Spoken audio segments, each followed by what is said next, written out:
Sir Topham Hatt works his engines hard, but they are very proud when he calls them really useful. I'm going to the scrapyard today, Edward called to Thomas. What, already? You're not that old, replied Thomas cheekily. Thomas was only teasing.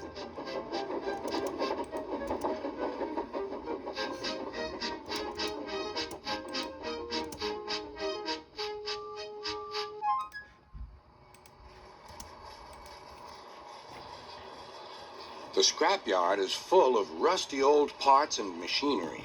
They're broken into pieces, loaded into cars, and Edward pulls them to the steelworks where they are melted down and used again.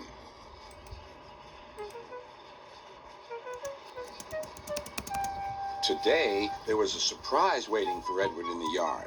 It was a traction engine. "Hello," said Edward. "You're not broken and rusty. What are you doing here?" "I'm Trover. They're going to break me up next week." "What a shame," said Edward. "My driver says I only need some paint, polish, and oil to be as good as new, but my owner says I'm old-fashioned." Edward snorted. "People say I'm old-fashioned, but I don't care. Sir Topham Hatt says I'm a useful engine. What work did you do?" "My owner would send us from farm to farm. We threshed corn, hauled logs, and did lots of other work. The children loved to see us." Trover shut his eyes, remembering. "Oh, yes, I like children." Edward set off for the station. "Broken up, what a shame. Broken up, what a shame. I must help Trover, I must." He thought of all his friends who liked engines, but strangely, none of them would have room for a traction engine at home. "It's a shame, it's a shame," he hissed. Then, beep, beep. Why didn't I think of him before? There on the platform was the very person.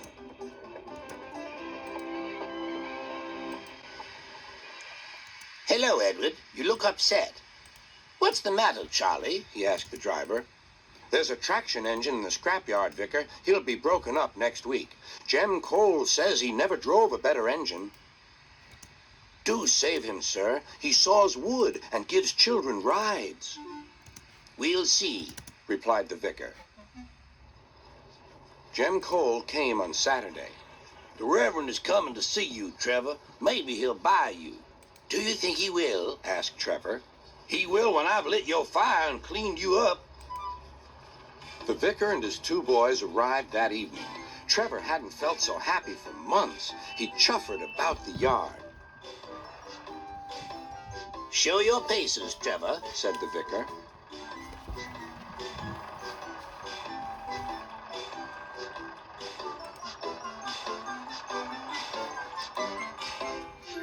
Later, he came out of the office smiling.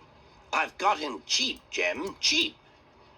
"Do you hear that, Trover?" cried Jem. "The Reverend saved you, and you'll live at the vicarage now." "Beep, beep," whistled Trover. Now Trevor's home is in the vicarage orchard, and he sees Edward every day.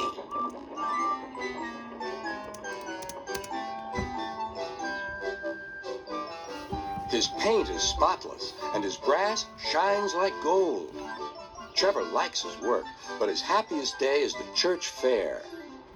With a wooden seat bolted to his bunker, he chuffers round the orchard, giving rides to children.